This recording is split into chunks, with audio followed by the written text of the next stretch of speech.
Split screen? Nah, still not on iPhone. Face ID, Galaxy's version, is useless in the dark. So, are you thinking about hopping the fence to check out the other side? Whether you are eyeing Apple or Samsung, we are diving into the biggest differences between the brand new One UI 8.5 and iOS 26.2. We are going to show you exactly what you're going to miss out on and the cool perks you will actually gain depending on which way you go. Hey, I'm Olive, your host here at Versus.com. Alright, let's talk lock screens, because that is the very first thing you see when you wake your phone up. Both of these, you are greeted by a clock and two shortcuts sitting at the bottom. You can customize both with a simple long press, letting you swap out styles, fonts, colors, and sizes for the clock. As for the shortcuts, iOS gives you a massive list of system controls to choose from, but One UI actually lets you pin full-blown apps right there for instant access. You can also stick some widgets under the clock on both to get info with just a quick double tap if your screen is on,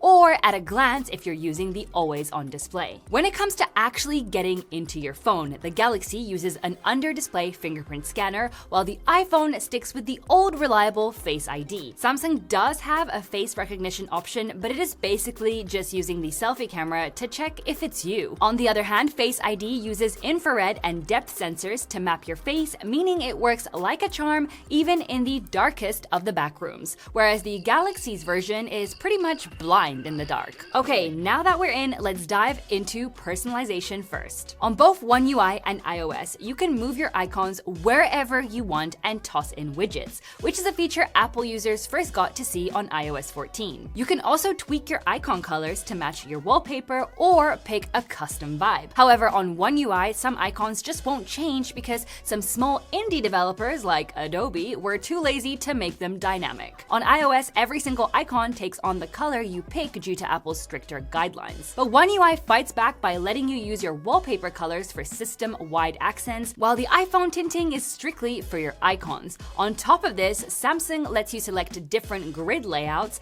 and full theme support if you really want to go deep. Now, this isn't strictly a One UI thing, but a general Android perk. But you can always slap on a third-party launcher or icon pack to truly pimp your ride. Both interfaces let you have multiple pages of apps, but on One UI, you get to manually pick which one is your main homepage and delete extra pages in a snap. Now, if you swipe all the way to the right on the iPhone, you land in the app library. On the Galaxy, you get an app drawer by swiping up, though you can switch to an iOS-style layout if you're more used to that. The app library on the iPhone is automatically sorted, but on the Galaxy, you can either sort apps alphabetically or manually. Just a heads up though, with the custom setting, you swipe through pages horizontally, and either way, we have no automatic folder sorting like on iOS. When you swipe left from the main page, both systems have an extra screen waiting for you. On One UI, it is basically news articles, while iOS uses that space for the Today view with multiple widgets. On both UIs, long pressing an icon pops up shortcuts, but One UI lets you drag those shortcuts out and drop them wherever you want for even faster access. One thing we really like on iOS is being able to search for apps or settings from any page just by swiping down. You can do something similar on One UI too, but only if you have the Google search bar widget,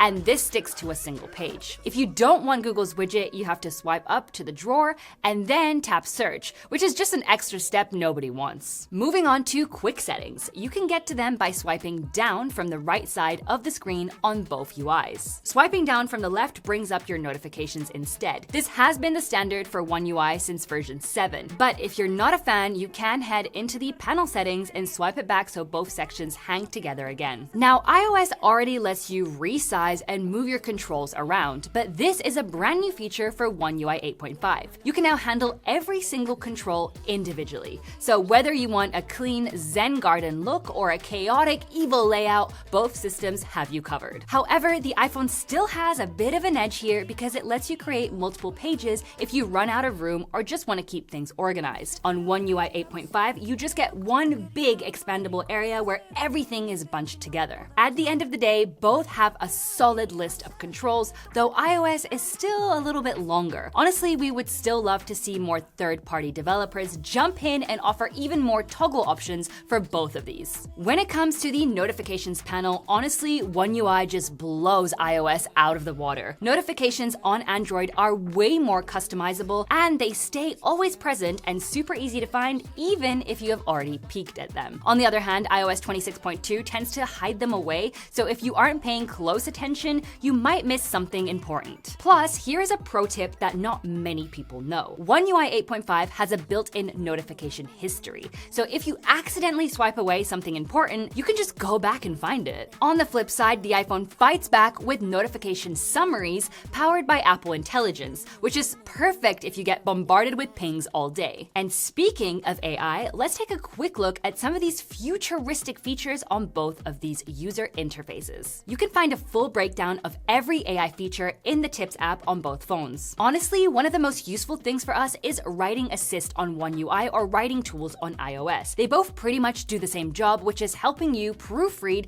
polish up your grammar, or rephrase your text to match whatever vibe you're going for, because you probably don't talk to your boss the same way you talk to your bestie. Another super handy tool is the Object Eraser. Honestly, Samsung's Photo Assist is way more advanced, as you can edit photos continuously without needing to save each iteration. Though to be fair, it relies on the cloud by default. You can, however, toggle it to work entirely on device, which is how Apple's cleanup feature handles things. A major win for the iPhone is that its on-device AI handles things like Genmoji in iMessage and full image generation in Image Playground without needing a connection. On the flip side, Samsung's similar Drawing Assist is pretty much useless if you don't have an internet connection. One extra AI feature in One UI is the handy Now Brief. This gives you a quick rundown of contextual info as your day moves along. You can check it out through a dedicated widget or just peek at the bottom of your lock screen. Alright, let's talk about the stuff both of these phones actually have in common.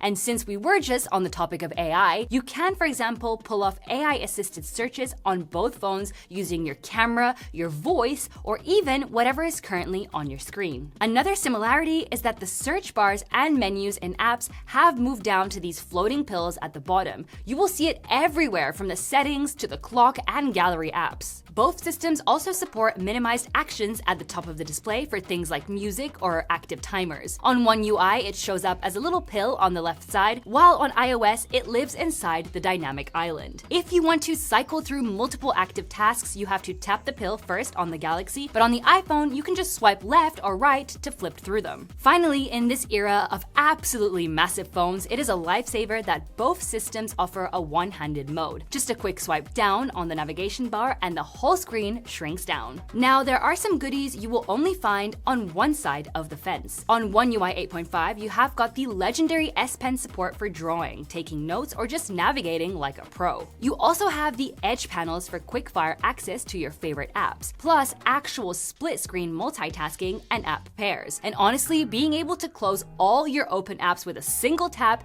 is such a tiny but satisfying win. If you want to go absolutely overboard with customization, Samsung has the oddly named Good Lock Suite. It lets you tweak everything from how your buttons act to the literal characters on your keyboard. The only real bummer with One UI are the pre-installed apps you get right out of the box, though thankfully you can easily just uninstall them. Over on the iOS 26.2 side, it is all about that ecosystem magic. You have got Name Drop for swapping contact info with a tap, and AirDrop for sending files in a flash. Now, One UI does have Quick Share, which is basically the same thing, but let's be honest, half the casual Android users don't even know it's already on their phones. The integration is where Apple really flexes, like how you can fully mirror your iPhone right onto your Mac. You can technically do this with a Galaxy and a Windows PC, but the experience is honestly very clunky compared to Apple's polish. Of course, the catch is that Apple keeps all these toys locked inside their walled garden, so you have to be all in on their gear to play. Look, there are a ton more features we could dive into, like Samsung Dex and Apple Shortcuts, but if we went through every single one,